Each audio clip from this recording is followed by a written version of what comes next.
So the building was recently named by the state legislature after Andrew P. Kashaveroff, who was our first full-time curator and also librarian of what is now called the Alaska State Library. And Kashaveroff obviously was a Russian Orthodox priest, and he was born during the Russian period in Alaska. His father was Russian and his mother was a Lutic. And he worked at churches initially all over Alaska, but in 1920 he was a priest at the Russian Orthodox Church here in Juneau and was hired to take on the task of putting the first public exhibits together of the museum. And the museum is on Tlingit territory, of course, specifically the Occoquan. And in building these new exhibits, we really wanted to find ways of recognizing where we are and some of the important aspects of Occoquan history, which, because that history took place here in Juneau, it is intimately tied with the history of Juneau, and so we definitely didn't want to skirt that issue. In 1967, Alaska celebrated the centennial of the Alaska Purchase, and the big project in Juneau was to build the first dedicated building for the museum. That had been, before that, it had been in several buildings downtown and ended up actually in the Territorial Capitol building in the 1930s. So it was time to move it into its own building, and during that period after the turn of the century, they ended up filling in all of this part of Juneau where we are now. It used to be this body of water that shows up in this picture, and the Auk Village was along the beach, and that fill process created all of this expansive flat land surrounding Centennial Hall. And this is I always love this picture because this shows where the site where our building is now. We're somewhere right of center, off where there's a little boat or something here. This is where Centennial Hall is now. This is at high tide in an Auk canoe from a canoe race around the turn of the century. This is what that beach looked like before. That was all filled in to create this part of town. And we definitely want to talk about that history to some extent in the exhibits and how this part of Juneau was created. As far as the collection goes, it was initially put together by Governor Brady, who at the time was stationed in Sitka. That was where the capital was at the turn of the century, and Alaska, Alaska wasn't even a territory at that time. In 1900, it was the District of Alaska, and the real control, there was a governor, but real control came out of Washington, D.C., and so the U.S. Congress actually created the museum and library, and the first function of that museum was to put together a display for the 1904 World's Fair in St. Louis, and Governor Brady collected famously several dozen totem poles and transported them to St. Louis, and other artifacts as well, and some of those ended up are still in the museum collection. Father Kashaveroff, as I said, he didn't come on the scene until 1920 and was simultaneously a curator and also a priest, a Russian Orthodox priest. And there's some indication that he was adopted by the Kagwantans. His wife, Martha, was Kikseti from Sitka, and so it makes sense that the Kagwantans would have adopted him. This is what one of the exhibits, earlier exhibits in what is now downtown Juneau, was like in a rented office space. They put up as best they could as many of the objects as they could. I think everything in those days was on exhibit. They had nothing in storage. And then in the 30s, the museum went into the state capitol building, and this is what it looked like at that time. And later, when the museum moved out into the 1967 building, this space became the Senate chamber of the state capitol building. So this building was put up in 1967, and from day one, there were problems with the building. They originally had a pair of fountains right out in front of it, right next to the building. And those fountains immediately started leaking into the basement, so they had to cap them off. And then, of course, soon after the building was created, they found out that asbestos was hazardous, and so we were never able to really do any substantial remodeling or upgrading of wiring or the plumbing because of the asbestos that contaminated all of the walls and ceiling spaces. So it was really time, the building, by the time we moved out of it, was really showing its age, and as they started dismantling it, they found a lot of mold in the walls, so it was really time for it to go. And we had a problem trying to figure out where we were going to put the collection after we tore down the old building. And the solution was to actually build the collection storage vault of the new building before we tore the old building down. And this is the foundation of it here. And once it was built, they constructed a tunnel from the basement of the old museum into the basement of the new vault, and they evacuated the entire museum out through that tunnel. And once that process was done, they were able to tear the old building down. And this is what our new collections vault looks like. And this is it's a two-story structure. The lower portion is for the museum, and then upstairs is where the library and archives has its storage. And it's enormous. Especially in this photo, which shows it before we started moving artifacts in, and now it's very well filled up with objects. And we have the ability to add a mezzanine in here eventually to expand storage. We designed the building to be operational for 100 years. So in turning to the exhibits now, we're taking an approach with the exhibits that we call community curation, where we involve people from all of the communities that we want to cover in the exhibit who have a hand in selecting objects and deciding what to talk about in the labels. And this process we followed throughout the state. So Southeast Alaska, we had a working group talking about those exhibits, and then the people listed here, Jones and Lonnie, Sorrel Goodwin, Dennis Demert, and Robert Davis have all participated in various portions of it, writing labels and deciding what to exhibit.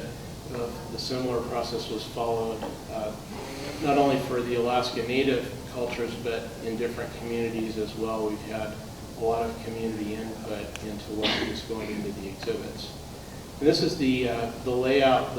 After over a year of work, we came up with this floor plan showing the layout of the exhibit. And this is on the first floor of the building near the front entrance that faces Whittier Street. So there's a museum lobby area that doesn't really show up on this floor plan, but it's out here. And people will come through the front doors, and we have an orientation area with a map of Alaska, and then talk about the human occupation of Alaska.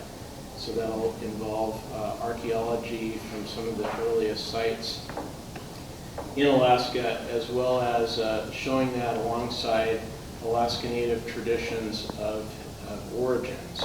So we're trying to cover both the archaeology that provides, in some cases, precise dates on sites, and we present some of the different ideas that archaeologists have formulated about how people entered and how they branched off, and how there may have been different waves of migrations into Alaska from other parts of the world, either by land or by boat.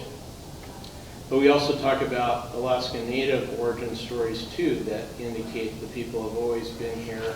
And but in those stories there are stories of migrations and floods and other other episodes that indicate that there's numerous ideas about how people got here. So we try to have a selection of all of those, and we're not really putting out the land bridge, for instance, as the leading theory about how it happened. It's really with DNA being used so much, I think there's a good chance that the theories of how migration happened, or if it happened, and in what direction, are changing so much that we'll try to reflect some of that uncertainty in the exhibits. We're trying to get away from having definitive answers about history that's contested. If in those areas we talk about the evidence that exists for various ideas and perspectives on what happened. This is a little bit different view of the exhibit. This is the front entrance here, and as you go in, you immediately come face to face with a representation of a Tlingit clan house that will house the artifacts from Southeast Alaska.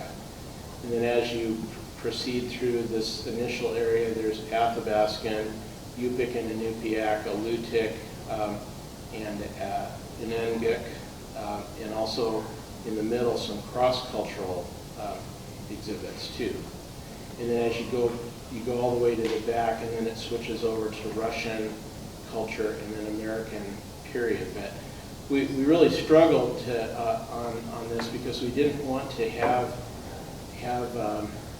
hard and fast divisions between Alaska Native, Russian, and American, because it's a continuum, and there's a lot of participation, for instance, by Native Americans in the Russian period as well as in the American period. So we're not confining all of the Native subjects to the Native section. It's really throughout the exhibit, and I'll show a little bit more about how that works as we proceed. But this is the close-up of the first part of the exhibit, the entrance area that talks about origins, human origins, and the orientation map of Alaska. Since the fact is that most of our visitors come off of the cruise ships in the summer, and many of them don't really know what town they're in, let alone where they are on a map of Alaska. So we had to have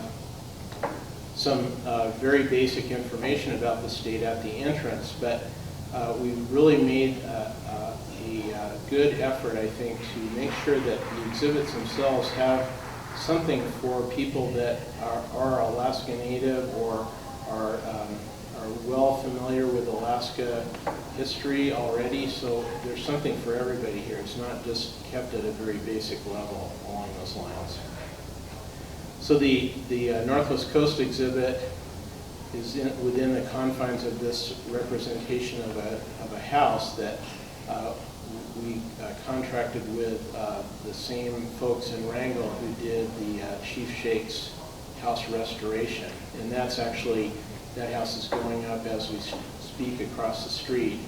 And then within that we'll have the exhibits. The platform around the perimeter of the inside will be the main exhibit platform, and we'll have artifacts mounted off of that.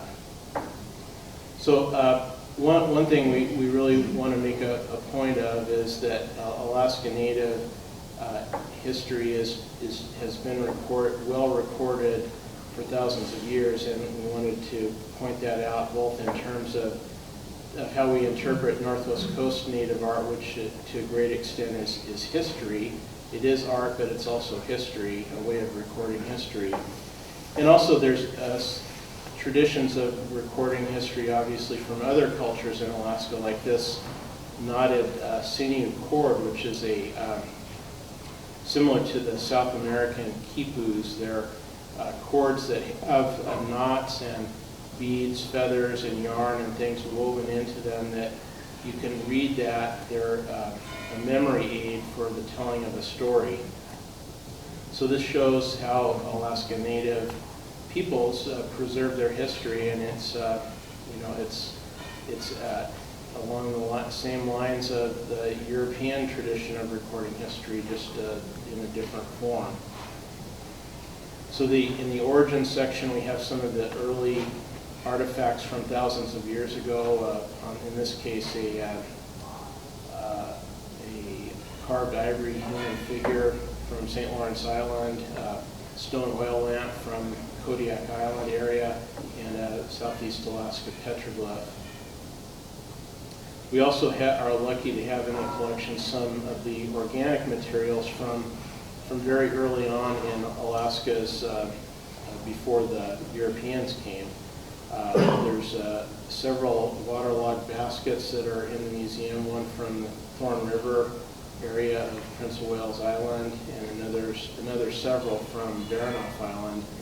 And we conserved them at the museum, cleaned them, and they'll be going on to exhibit.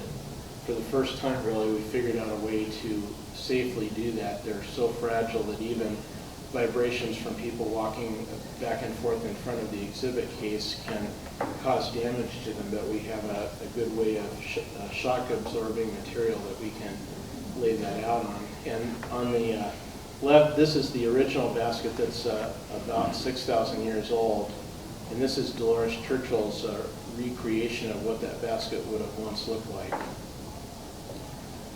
So this is an artist's conception of what the exhibit will look like after you walk in the front door. The clan house is off here to the left and Athabascan area, and these are cross-cultural cases in the middle, and you can see some of the Yupik and Inupiaq cases with the large 30-some foot Umiak overhead. And this is a Haida dugout canoe that was made by John Wallace in the 30s, I believe, and that's going to be going on exhibit for the first time here after Steve Brown finishes work on it. He's been hired to do some conservation work on it. So in our old displays, one of the more popular sections was the clan house that we had in there. And in that clan house, we had the fantastic opportunity to have original house posts from the Ganaktaty Frog House of Pukwon, and also a reproduction of their screen, the screen that goes with those house posts that's in the Seattle Art Museum collection now.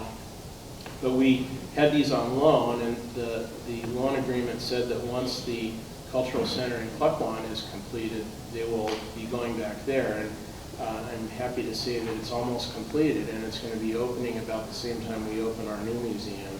So these are going back. So we had to figure out a different approach for how to decorate the inside of that house.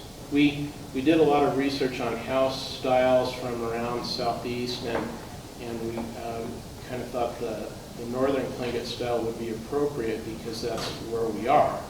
And also the idea of having this house take on the identity of one of the Akwon houses was put forward. And we're working with a group of Akwon members to figure out how to handle that. When houses like this have been put into museum exhibits before, there's been a tendency to try to skirt the thorny issue of whose house to put up by creating something that really never existed before. Eagle Raven house, or having a house that had everybody's crest in there as part of the carvings on the house posts. And we thought that would be a problem for us because within this space we want to give visitors information about the Tlingit social structure. And if we tell people that there's two moieties, Eagle and Raven, and there's clans under each one, and you're always either Eagle or Raven, and each clan has their own distinct crest. If we tell them that, and then they see the house having a bunch of different crests, Eagle and Raven, they're going to be confused. So we thought it'd be better to try to focus on one clan and one house as a representative of the Akwon and really of the entire Tlingit nation. So we posed that question to our working group, and they considered it for a while, and the agreement that we have in place involves selecting one of the houses as the house, and we haven't solidified that yet, so I can't talk about which house it is. But the general approach is that we designate one of the houses as a host, and then we have crests of the other houses in the exhibit represented by hats. And so the balance is achieved. It's a realistic scenario then of the hats inside representing guests coming to a kuik. And then the host clan is the one that has its crests on the screen and house posts. So that's the solution that we've come up with so far, but it's not set in stone as we speak. And if any of you have any thoughts about how that could work, we're definitely interested. In fact, as I go through, if you have questions or comments you'd like to make, please feel free to do that. So in the exhibits themselves, we want to talk about not only the objects, which are plenty powerful and beautiful and exciting to see, but we want to talk about the history of those objects and, as we can, the process of making them. So we're trying to do a lot in a small space. So luckily we're going to have the addition of having some digital devices in there, hopefully touchscreen terminals that if you're interested in Tlingit carving, for instance, you could pull up a lot of information right in the gallery that supports that. Video clips of carvers' interviews, historical photos, the sounds of adzing, all kinds of different media we can bring into it like that, so it would become a much richer experience for people. So we'll have some scenarios in there, settings of a chilkat robe, for instance, being woven, or a mask being carved with all the tools laid out as if it was being worked on. We are steering away from having mannequins, though, like this one in the Smithsonian. There's a lot of controversy in the museum field about mannequins, and so while we do have clothing in the exhibit, we have them on plain body forms. We're not making an attempt to represent people in there. It's just the objects, but the way that we present the objects is in some context, like here where you have a chilkat robe being woven. There's a pattern board on the left, a spruce root basket holding weaving materials in there, and some raw materials on the deck. That assembly of objects tells a story and helps interpret the making of the robe. So we think that that's something that we can achieve without trying to realistically depict a weaver, for instance. And I'd be really interested to hear if you all have thoughts about whether we should have actual realistic people in there, or if we should just focus on the objects. So on the platforms inside the house, this is the kind of the way that we would put the artifacts out there in arrangements that suggest how they're used. These are from the Canadian Museum of Civilization. One of the things we're struggling with in trying to make these assemblages work is that we can't overlap artifacts. Like in this case, you have a robe or a blanket laid out with some artifacts on top of them, and that looks very cool and realistic. But if we have that in a museum exhibit for very long, the robe will be faded all around those objects, but the light protects, the shadow of those objects protects the robe from fading underneath. So after a few years, you could pick up those spoons and see the outline of them in the robe. So we're trying to make these realistic arrangements without overlapping the objects.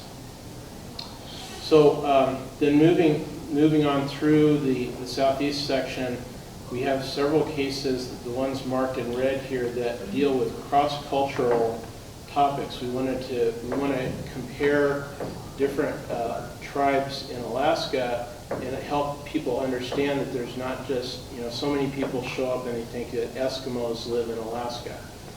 So we're trying to bust that stereotype by having areas where they can compare the different tribes and see how many differences there are, but at the same time that there are similarities as well. So the cross-cultural cases will do that. We have one on art, trade, basketry, bentwood objects, and kayaks and watercraft. Those are all separate cross-cultural exhibits where we have Tlingit objects in with objects from the Yupik and Impiak, Athabaskan, and Alutiiq and Aleut. So you can see the differences. So we have headgear, for instance, featured in one of those exhibits, and it talks about how different styles of headgear were worn in different parts of Alaska, like this kind of headdress that has usually feathers or fur on the top, and it's kind of a rectangular shape below. Those are very similar to headdresses that have been worn by Alutiiq and Aleut people. And also this famous style of hat, which not only the Tlingits use, but also Alutiiq and Aleuts have them as well. That the source of that design evidently came from Russian or European sailors' hats as they visited Alaska. And we'll be hearing more about these. Is Shirley Kendall in the audience by any chance? Okay, she will be. She'll be talking more in depth about the octopus bags. But that's another object type that shows influence from other areas of North America. So I'll save that story for Shirley. So as you proceed through the Southeast Alaska section and these other areas of Alaska, we're talking about traditional culture and traditional ideas, but we're not trying to focus on one particular time period. So in the clan house, for instance, there are not only objects that are several hundred years old, but there are contemporary objects as well.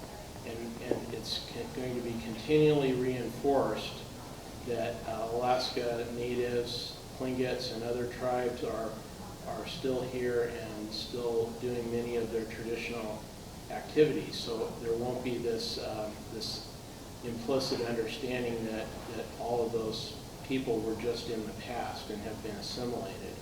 And we talk about the process of culture change in the exhibit and compare, for instance, 19th century form line design along the top with more contemporary versions of it, like this panel by Jim Chopard on the bottom, just to emphasize that evolution has occurred, but the cultures are still here.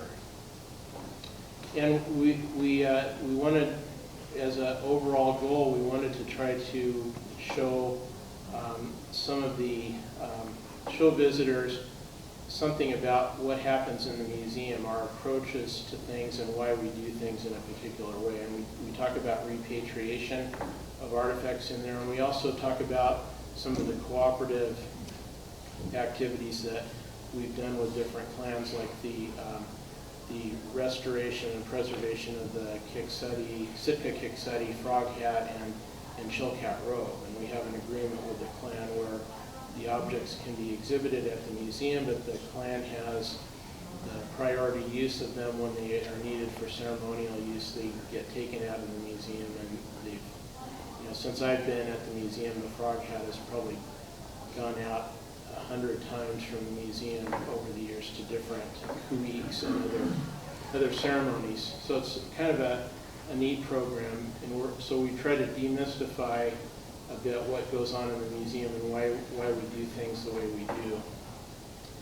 So we have a special emphasis on basketry and weaving there, partly because in the 60s we had a series of classes and lectures by Selena Peratrovich, who really created a lot of excitement surrounding the art of spruce root basketry.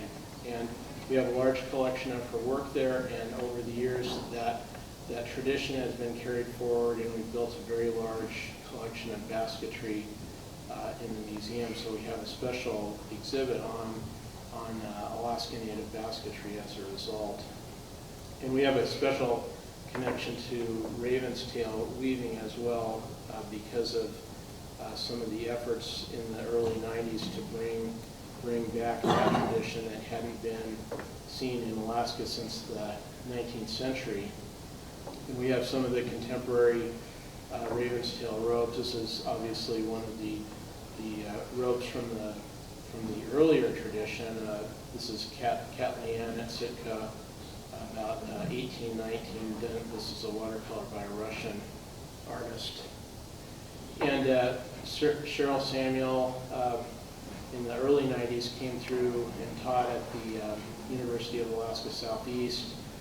And there was a lot of controversy about her work and whether that tradition should be revived. And she consulted with Vesta Johnson, Esther Littlefield, and other elders who thought it would be a good thing to do. So based on that support, she went forward. And so the museum had a project actually to make one of the first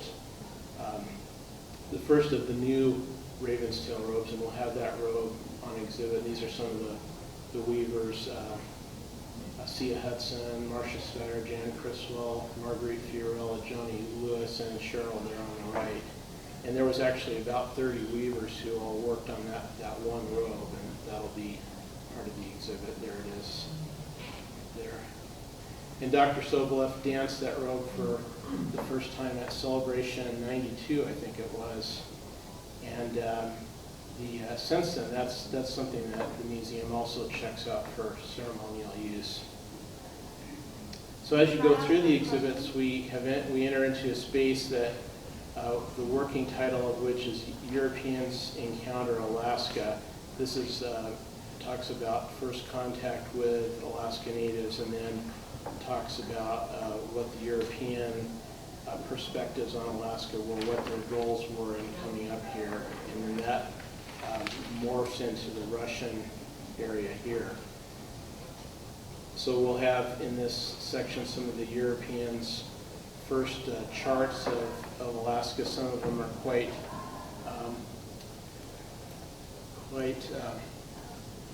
conjectural.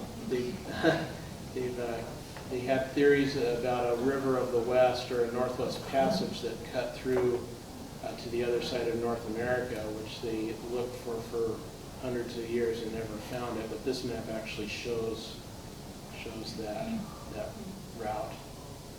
But alongside that, we commissioned a map of Alaska Native place names of major features of Alaska that we'll have alongside that as a reminder that the land wasn't unoccupied, and that many of those features already had names on them. And actually a lot of the Europeans relied on Alaska Natives to draw their maps, and so we wanted to talk about their role in creating some of the first maps made of Alaska. The Europeans' doctrine of discovery was a legal mechanism they thought that would allow them to take possession and ownership of lands owned by non-Christian people. And as a result, most of them put markers on Alaska as they landed. They buried different artifacts that would serve as proof of their ownership of the land in case one of the other European colonial powers at the time challenged their claim. And the Russians planted a whole series, several dozen of these possession plates around Alaska. And we actually have a cast of this original that will be going on display. One of the few replicas that we have. Mostly we have the originals on display, but this was such an important symbol that we thought we would exhibit it. And the Russians buried these on the ground, and only one of them has been found, this one from Old Sitka. And so as a counter, we talk about this process that they had of generally ignoring the fact that the land already had owners and just kind of bulldozing over the top. We also have, as a counterpoint to that, the Alaska Native and Alaska Native response to first contact with a sailing ship, and that's the top of the totem pole that represents the first white man crest. This totem pole was put up in the Tongass village sometime in the mid-1800s, and a lot of people refer to this as the Abraham Lincoln pole because evidently the artist, the carver, used Lincoln as an archetype of a white man in this, but really the crest has nothing to do with Lincoln, even though he was president shortly before Alaska became part of the United States. But the crest actually represents the first white man, which was probably a Spanish explorer who the Spanish were especially active in the southern part of Southeast. So we'll be interpreting this as the initial response to first contact with the Europeans, and talking a bit about how those first contacts, how they went. Many of them were cordial, some of them not so cordial, and there was in the late 1700s. Initially, there was armed response to Alaskan or European expansion, and we'll talk about some of those. The Battle of Sitka is one of them. And we have a section of a body form with armor, dressed with armor, that Tommy Joseph did, that we acquired for the museum through the Rasmussen Foundation. And that'll be at the beginning of a section that we have that deals with Alaska Native responses to colonialism. The Europeans, of course, one of their initial interests was really for harvesting sea otter furs. We'll talk about their efforts to, because Alaska Natives were really key to their success in Alaska in making a profit. It really behooved them to try to establish peaceful relationships with the tribes, and so they had special presents that they gave to Alaska Natives, medals and clothing like this Russian caftan and tricorner hat that we think was presented to Tlingit chief Kukan in Sitka in the 1840s. And those medals were given out by a Russian expedition in 1788. So we have some of these peace offerings that the Europeans and Americans used to try to establish good relations. But then, of course, the counterpoint to that, there was a series of battles fought in different locations around Alaska where Alaska Natives went up against armed sailing vessels and were driven out of important areas by the Russians, especially. But even after those major conflicts, there was an effort to make peace because the bottom line was the Russians still needed help from the Alaska Natives or they would be unsuccessful. So that's where this double-headed eagle crest comes in that was given as a peace offering by Baranov after the 1804 battle. And that's according to the Kikseti tradition about this.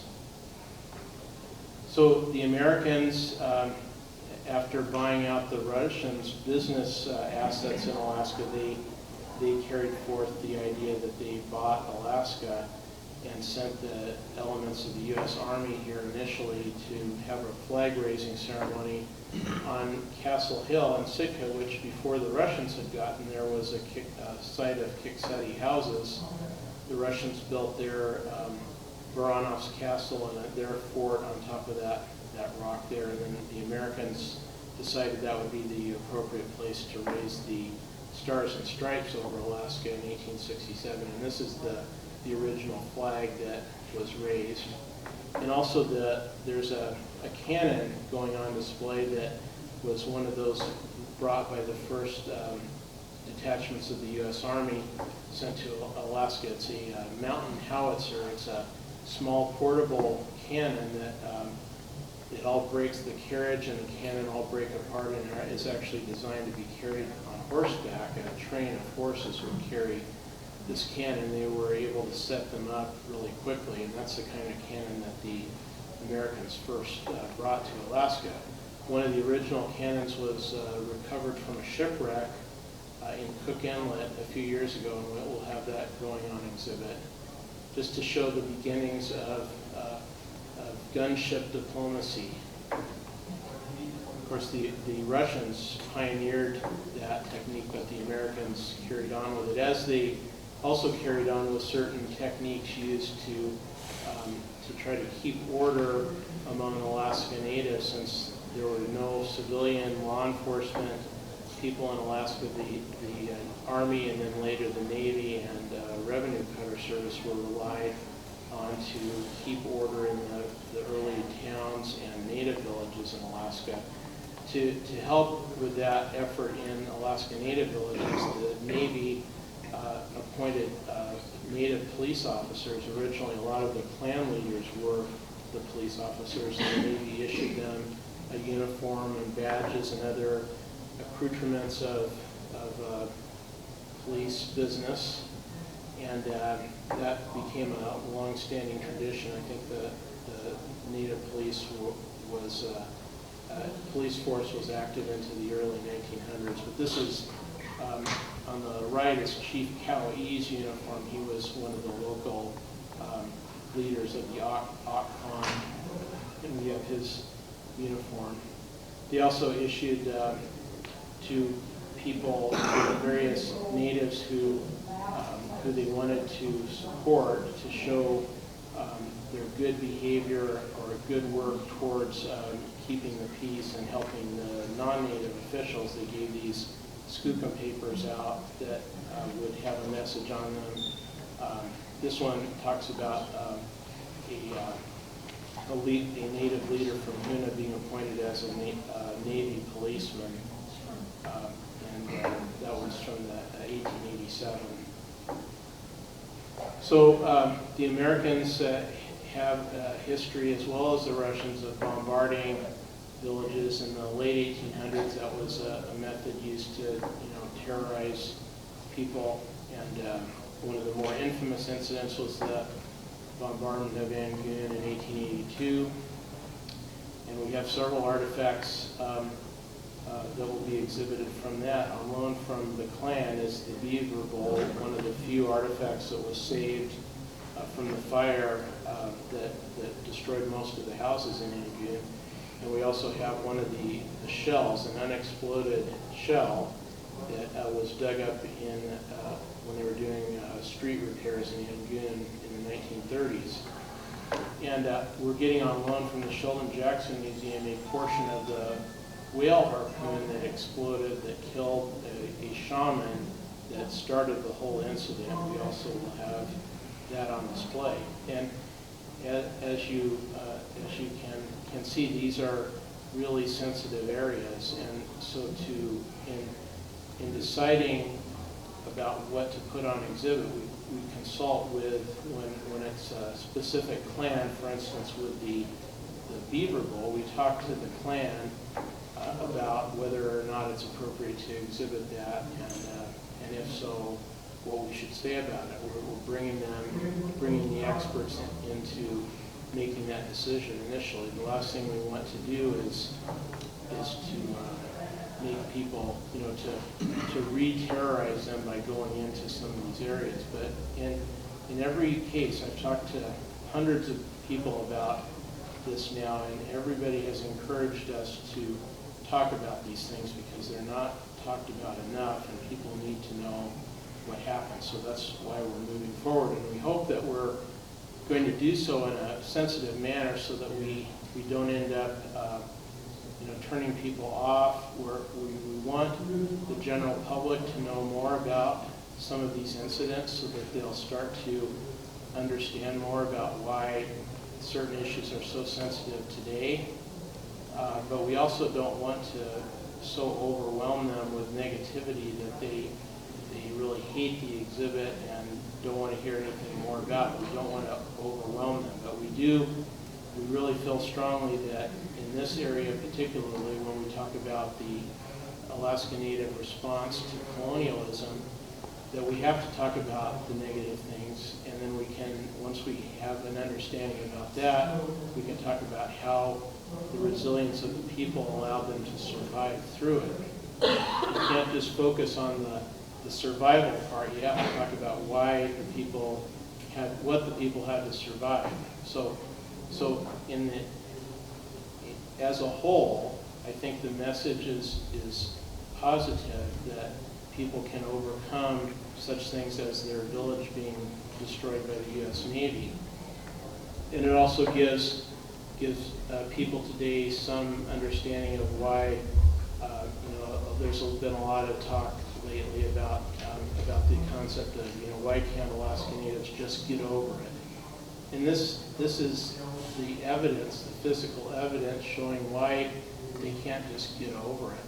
This is physical. This is authentic, original artifacts. It's the same as if we were presenting a legal case and these were exhibits in a legal case. We have all the physical evidence to show, to prove that genocide happened. And we want to show that.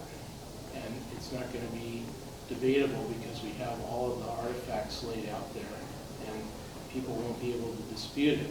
Things, the 1904 potlatch, the last potlatch, we have information there about what that was, why it happened, and to show how people were able to overcome that. We have a 1904 potlatch photo, and we have a photo from the 2004 centennial potlatch that some of the same objects will be showing up in 100 years after the last potlatch, showing that it wasn't the last potlatch, and even though such activity had to be for a time done clandestinely, the practices and traditions still carried forward to today. We've also looked at archival evidence too, along the lines of things like this certificate for citizenship, that if Alaska Natives wanted to become a U.S. citizen, they had to have their application signed by 5 non-natives saying that the person had abandoned, it says, he has abandoned all tribal customs and relationships and is duly qualified to exercise the rights, privileges, and obligations of citizenship.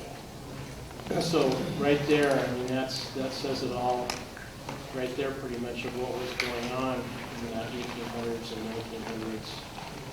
So we think it's important that everyone really understand that. And in spite of this is official U.S. government policy here. It's not just one person being mean to somebody else.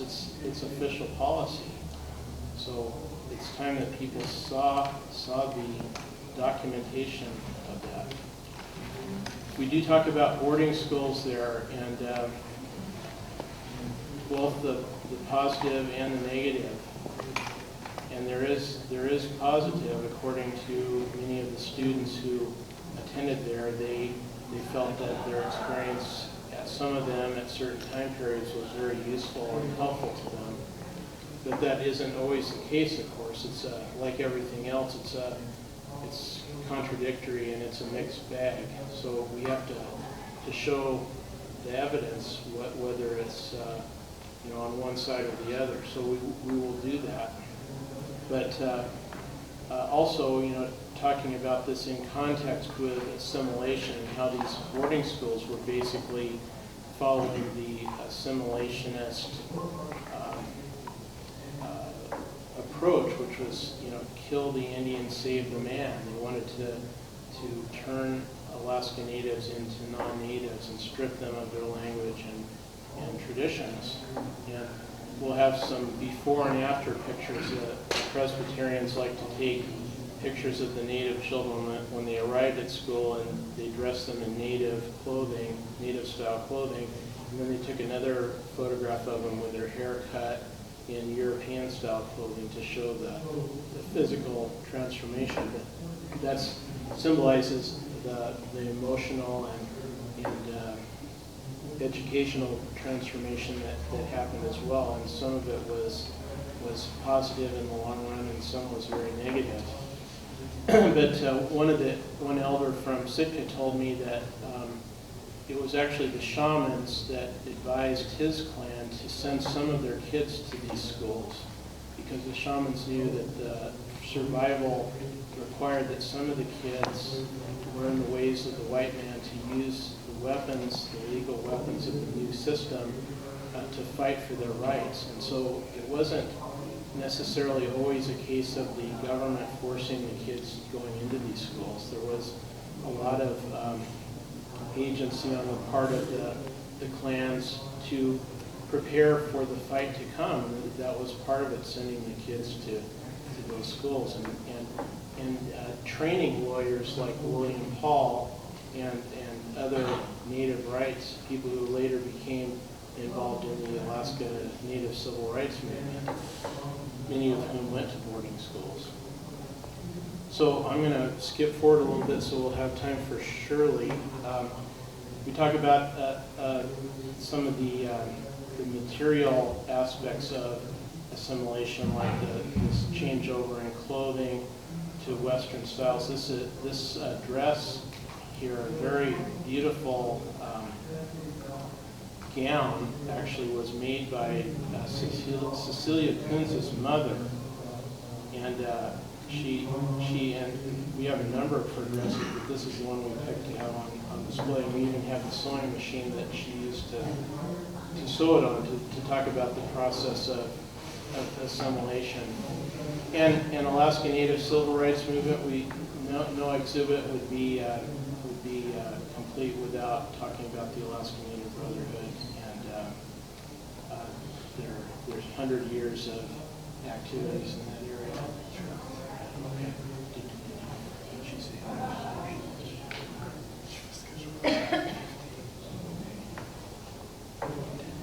So I'm going to wrap things up here. Shirley is coming in, so we'll finish off here. Just to say we'll cover a lot of topics relating to 20th century history and participation by Alaska Natives in the American economy, for better or for worse. And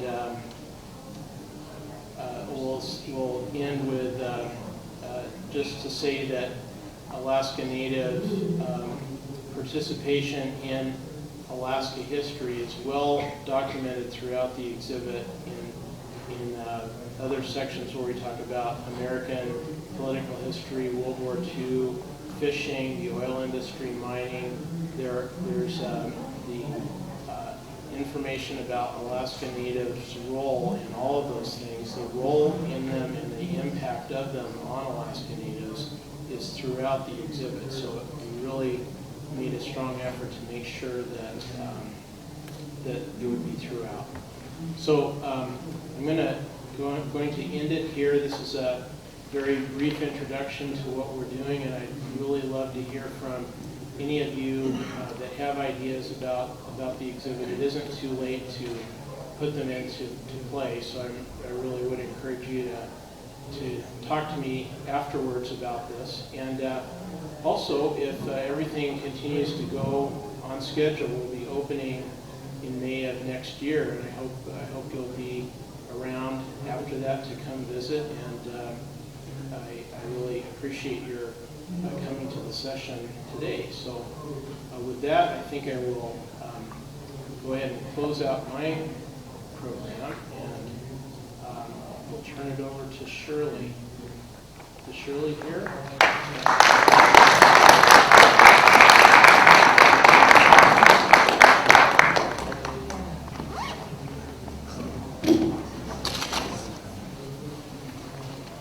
One, two, three.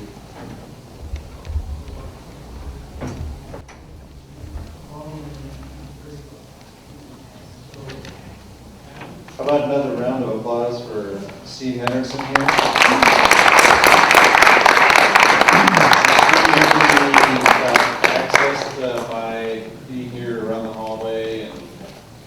That's right, or you can email me, or my email address is on the internet, or I'll be here all afternoon too. We have 2 more sessions on art and museums and native Tlingit art coming up this afternoon, so get with me then if you'd like, or later. How about welcome to Shirley Kendall. We wanted to say thank you for her being